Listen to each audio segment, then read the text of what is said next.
आज हम जानेंगे जैनिज़्म, जैन धर्म या जैन आगम शास्त्रों के आधार पर दो ऐसी लब्धि, सिद्धि या आत्मशक्ति के बारे में जिसके प्राप्त होने पर व्यक्ति एक अन्न के दाने से लाखों लोगों को भोजन करा सकता है। तो दूसरी जो लब्धि या सिद्धि होती है उसके प्रभाव से व्यक्ति अपने मल मूत्र थूक से किसी का रोग ठीक कर सकता है। तो क्या है उन दो लब्धियों सिद्धियों के नाम और वे कैसे काम करती है, इन सब के बारे में जानेंगे आज की इस वीडियो में। आगे बढ़ने से पहले अगर आप चैनल पर नए हैं तो सब्सक्राइब कर दे और वीडियो को हाइप, लाइक और शेयर। तो सबसे पहले जानते हैं पहली लब्धि, सिद्धि या आत्मशक्ति के बारे में, जिसका नाम है सर्वौषधि।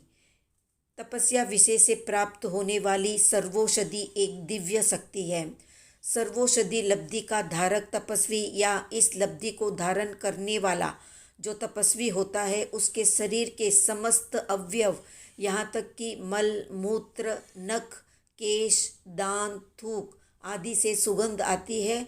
और वो तपस्वी अगर किसी के शरीर का स्पर्श करता है तो उसके शरीर के सारे रोग शांत हो जाते हैं। इस लब्धि को धारण करने वाले व्यक्ति का या तपस्वी का पूरा शरीर जैसे पारस हो जाता है, यानी अमृतमय होता है। जहाँ से भी जो भी वस्तु लो वो तुरंत चमत्कार दिखलाती है। वर्षा का बरसता हुआ या नदी का बहता हुआ पानी और पवन या हवा तपस्वी के शरीर से छूकर अगर जाती है तो वो रोगनाशक और विष संहारक हो जाती है। विष मिश्रित पदार्थ आदि उनके पात्र या मुंह में आता है तो भी वो निर्विष हो जाता है। उनकी वाणी की स्मृति भी महाविष के शमन की हेतु बनती है। उनके नख, केश, दांत आदि शारीरिक वस्तुएं भी दिव्य औषधि का काम करती है।